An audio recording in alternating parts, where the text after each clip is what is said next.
नमस्कार, स्वागत है आप सभी का। आपके साथ मैं हूं स्वप्निल। शुरुआत इस वक्त की सबसे बड़ी खबर से। कांग्रेस संगठन में बड़ा फेरबदल हुआ है। जो चिट्ठी विवाद सामने आया था, इसके बाद कांग्रेस में यह फेरबदल देखने को मिला है। महासचिव पद से गुलाम नबी आजाद को हटा दिया गया है।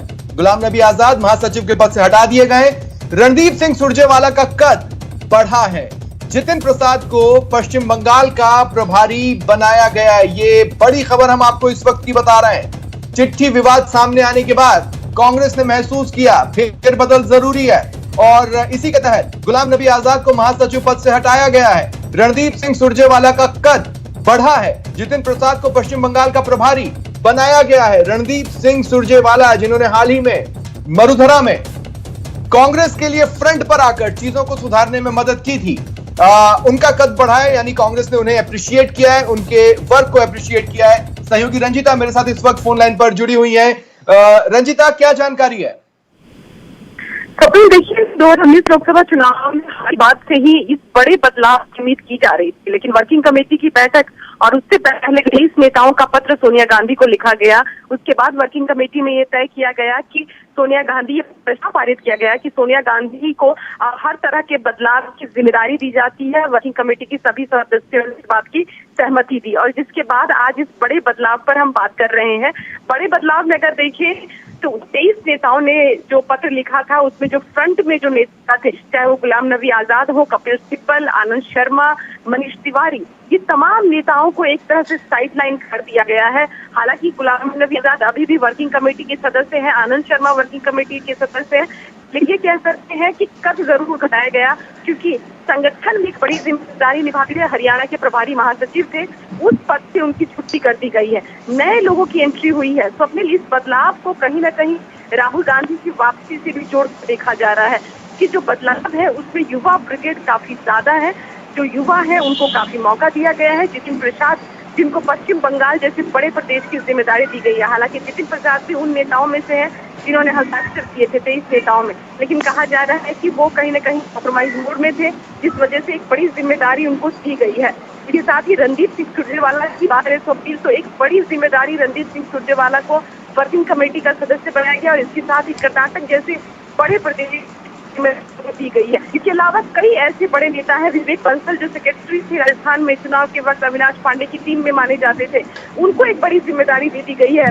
तो ये तमाम रंजिता, किसी भी पार्टी में जो सबसे अंदर का इनर सर्कल होता है, उसमें एंट्री अपने आप में बड़ी बात होती है। रणदीप सिंह सुरजेवाला को सलाहकार भी बनाया गया है, 5 सलाहकार नियुक्त किए गए। जाहिर तौर पर जिस तरह से उन्होंने स्ट्रेटेजाइज किया मरुधरा में जब सियासी संकट चल रहा था, इससे उन्हें अप्रिसिएशन मिली है पार्टी में। रणदीप सिंह सुरजेवाला वो नेता जो कहीं ना कहीं सिर्फ मीडिया विभाग ही नहीं है, एसीसी के कम्युनिकेशन विभाग के प्रमुख है, लेकिन जब भी कांग्रेस जहां भी पार्टी जब खतरे में रही है, सरकार खतरे में रही है, तो रणदीप सिंह सुरजेवाला को एक मजबूत नेता के तौर पर वहां गया है। राजस्थान का हम जिक्र कर रहे हैं और जिस तरह से राजस्थान की पूरी पटकथा जब लिखी गई थी, रणदीप सिंह सुरजेवाला वो कैंप लगाए हुए अजय माकन, वो दोनों वहां थे।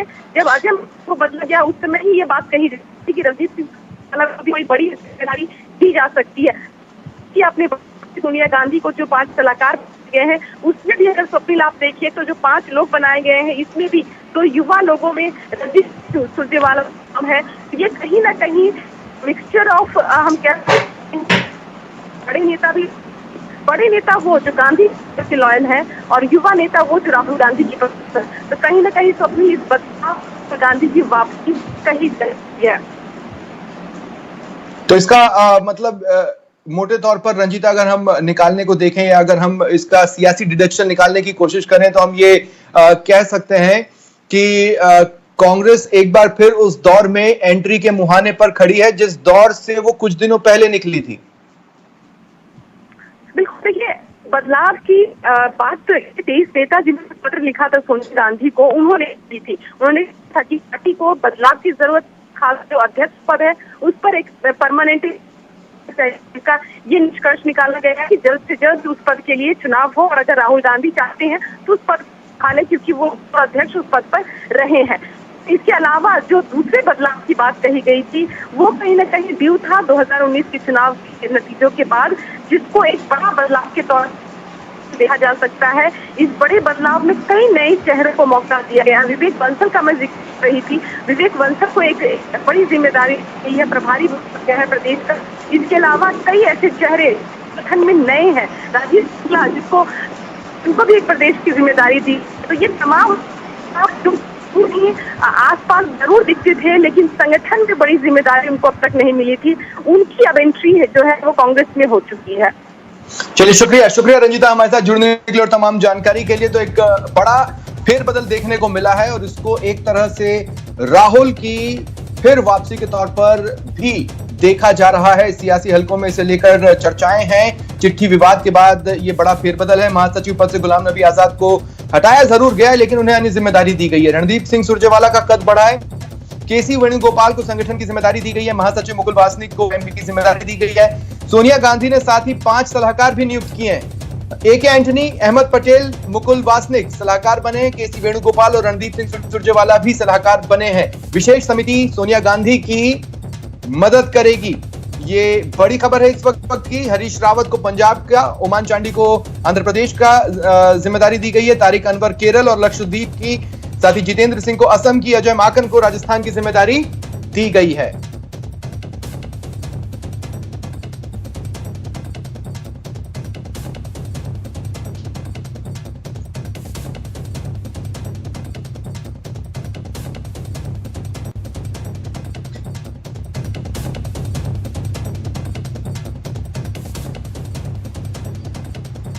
तो बड़ी खबर है, गुलाम नबी आजाद महासचिव के पद से हटाए गए हैं। रणदीप सिंह सुरजेवाला का कद बढ़ा है। गुलाम नबी आजाद पूरी तरह नेपथ्य में नहीं गए, उन्हें अन्य जिम्मेदारी दी गई है।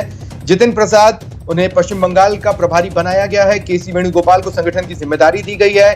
खास बात यह है कि हाल के दिनों में रणदीप सिंह सुरजेवाला मरुधरा की राजनीति में काफी सक्रिय थे। जिस तरह से कांग्रेस में जो उठापटक चल रही थी उसमें फ्रंट पर आकर कांग्रेस को उन्होंने मेजर पार्टी के तौर पर लीड किया और फिर अंततः एक घर सुरक्षित वाले फॉर्मूले तक लेकर पहुंचे। इसका उन्हें फायदा भी मिला है, उन्हें भी सलाहकार बनाया गया है। एक बार फिर हम क्लियर कर दें, ये जो सलाहकार होते हैं ये बेहद इनर सर्कल में काउंट होते हैं।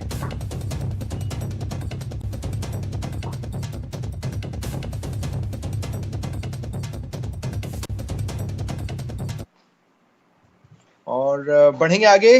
जोधपुर से बड़ी खबर है, एसीबी की बड़ी कार्रवाई। पुराने नगर निगम में यह कार्रवाई की गई है। एलडीसी चंद्रजीत सिंह ट्रैप कर लिया गया। 1 लाख रुपए की रिश्वत ले रहा था, पकड़ लिया गया। एक दलाल मोहम्मद जाहिद को भी हिरासत में लिया गया है। एडिशनल एसपी नरेंद्र चौधरी ने इस कार्रवाई को अंजाम दिया है। बड़ी सफलता एसीबी को।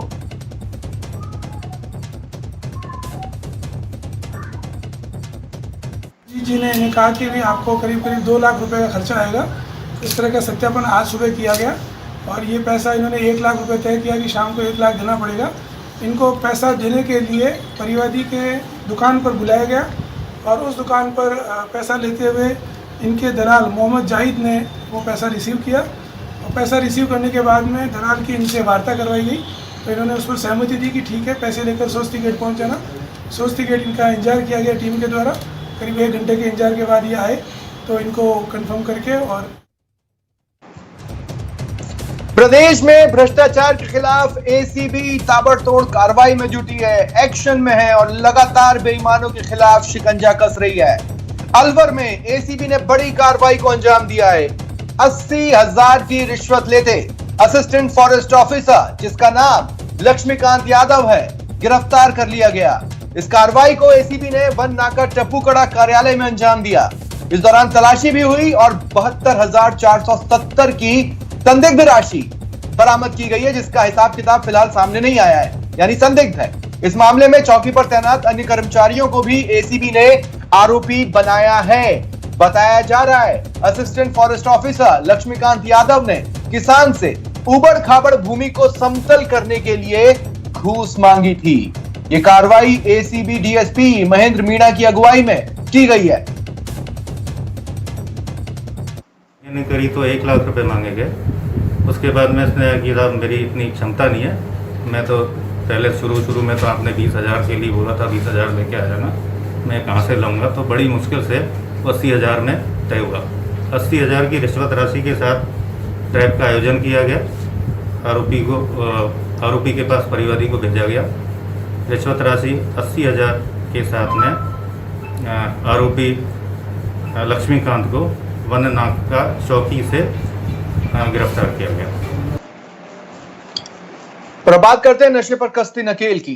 कुछ तस्वीरें आपको दिखाते हैं, 3 तस्वीरें। पहली जोधपुर से होगी, जहां नारकोटिक्स कंट्रोल ब्यूरो ने कार्रवाई करते हुए नशीली गोलियों की बड़ी खेप जब्त की है, साथ ही 4 आरोपी पकड़े गए। दूसरी तस्वीर है श्रीगंगानगर की, जहां नशीली गोलियों की बड़ी खेप पकड़ी गई है। और तीसरी तस्वीर आपकी टीवी स्क्रीन पर अजमेर से है। यहां एक चरस तस्कर को पुलिस ने चरस के साथ हिरासत में लिया।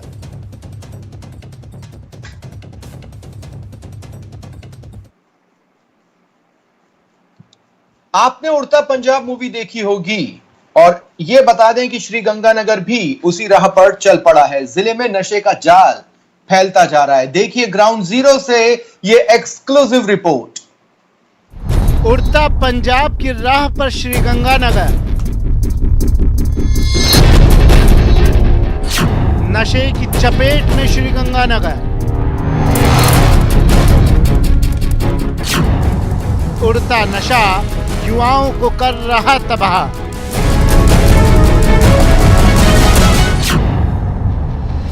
नशे की लत में उड़ता राजस्थान। जी हां, जिस जिले की पहचान खेती के लिए है, उस जिले में नशे की खेप पहुंच रही है। जिस जिले को धान के कटोरे के रूप में मानते हैं, वो नशे का हब बन रहा है। और इस जिले का एक युवक जो नशे को हाथ तक नहीं लगाता था, इस कदर इसका आदी हुआ कि अब अपना इलाज करा रहा है इसे छोड़ने के लिए। अब परिवार दुखी है और मैं भी दुखी हूँ। अब जब मैं सही हो जाता हूँ तो फिर परिवार वालों की हालत देखता हूँ तो कहीं ना कहीं फिर मुझे महसूस होता है कि मेरी वजह से इनका ये हाल हुआ है, और हुआ भी है। और कहीं तो मैं बहुत आगे जा सकता था, लेकिन अब बहुत पीछे रह गया हूँ मैं। मतलब अगर आदमी छोड़ जाए नशा तो रिकवरी कर सकता है, कुछ भी कर सकता है लाइफ में, लेकिन नशा एक बहुत बुरी चीज़ है। जी हाँ, हाल ये है कि श्रीगंगानगर में अफीम, हेरोइन, गांजा, डोडा चूरा और नशीली दवाइयाँ मुख्य तौर से नशे के लिए उपयोग में ली जाती हैं। मेडिकेटेड नशे की तो श्रीगंगानगर मंडी बन गई है। आसानी से और कम कीमत पर उपलब्ध होने की वजह से मेडिकेटेड नशा नशेड़ियों की पहली पसंद बना हुआ है। 6 महीने में श्रीगंगानगर पुलिस ने एनडीपीएस एक्ट में 200 से ज्यादा मामले दर्ज किए। 6 महीने में करीब 370 नशे के सौदागरों को गिरफ्तार किया गया है। यह हाल तब है जब 1992 से ही नशे के खिलाफ जन जागरूकता अभियान चलाया जा रहा है। श्रीगंगानगर पुलिस ने अब तक 48 इंडोर कैंप और 990 आउटडोर कैंप लगाए जा चुके हैं। गंगानगर जिले में भी अगर देखा तो इस वर्ष में ही अभी तक 200 केसेज एनडीपीएस के दर्ज किए जा चुके हैं, और इसमें करीब 370 व्यक्तियों को गिरफ्तार किया जा चुका है। लार्ज स्केल पे ड्रग्स के सीजर्स भी हैं। तो लगातार पुलिस एक तरफ अपना एक्शन भी कर रही है, सीजर्स कर रही है, जो सप्लायर्स हैं उन तक पहुंचकर उनको पकड़ने का प्रयास भी कर रही है, और सप्लायर्स को पकड़ा भी जा रहा है। साथ ही दूसरी ओर अवेयरनेस कैंप की भी आवश्यकता जिले में है। इस हेतु गंगानगर पुलिस बहुत लंबे समय से एक जिला स्तर पर एक कैंप चलाती है, जो नशा मुक्ति परामर्श और उपचार केंद्र है। बहुत लंबे समय से चल रहा है, जिसमें प्रोफेशनल डॉक्टर भी अपॉइंटेड हैं। इसमें बेसिकली जो भी आउटडोर सर्विसेज हैं पेशेंट्स की, उनकी काउंसलिंग है, और इसी संस्था द्वारा, इसी इंस्टीट्यूट द्वारा जिले में रेगुलर अवेयरनेस कैंप्स भी स्कूल्स में, गाँव में आयोजित किए जाते रहे।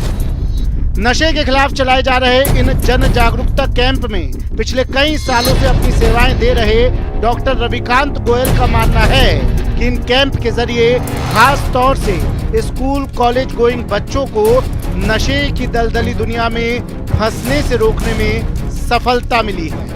वहीं अब तक सैकड़ों लोगों को नशे के चंगुल से छुड़ाया जा सका है। नशा एक बुरी लत है जो जिसके कारण घर में क्लेश होता है, शरीर का नुकसान होता है, पैसे का नुकसान होता है।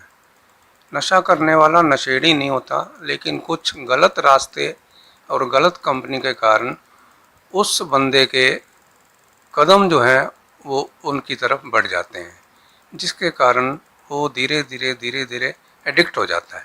माँ बाप के साथ ही रहें और नशे से दूर रहें।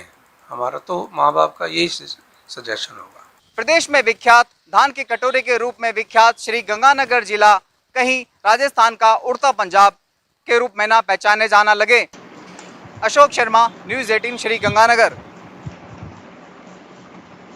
श्री गंगानगर की सादुल शहर थाना पुलिस ने अवैध मादक पदार्थों की तस्करी के खिलाफ कार्रवाई करते हुए पुरुषोत्तम उर्फ मंगा सोनी को 200 ग्राम अफीम के साथ गिरफ्तार किया। सादुल शहर थाना पुलिस ने अवैध मादक पदार्थों की तस्करी और रोकथाम के खिलाफ चलाए जा रहे अभियान के तहत सादुल शहर के वार्ड नंबर 16 के रहने वाले पुरुषोत्तम उर्फ मंगा सोनी को 200 ग्राम अफीम के साथ गिरफ्तार कर एनडीपीएस एक्ट में मामला दर्ज कर जांच शुरू कर दी है।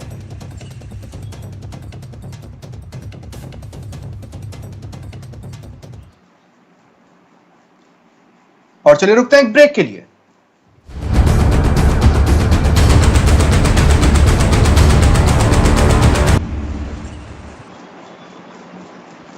और अब बात करते हैं उस झटके की जो आने वाले दिनों में आम लोगों को, आपको और हमको लगने वाला है। क्या है वो झटका, देखिए। पानी में करंट, आम जन को झटका।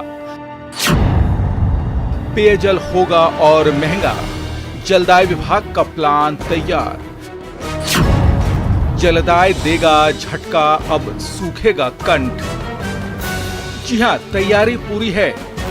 जोर का झटका धीरे से देने के लिए बाकायदा जलदाय विभाग ने प्लान भी तैयार कर लिया है। 2051 की आबादी के हिसाब से प्लान तैयार किया गया है। अब पेयजल कनेक्शन लेना और भी मुश्किल हो जाएगा। वन टाइम लेवी चार्ज के नाम पर उपभोक्ताओं की जेब काटने की पूरी तैयारी है। नए कनेक्शन के नाम पर भारी भरकम वन टाइम लेवी चार्ज का प्रस्ताव है। राजनीतिक प्रभावशाली क्षेत्र के उपभोक्ताओं को नए कनेक्शन में राहत मिलेगी। वहीं पानी की किल्लत वाले इलाकों में उपभोक्ताओं को कनेक्शन लेना मुश्किल होगा।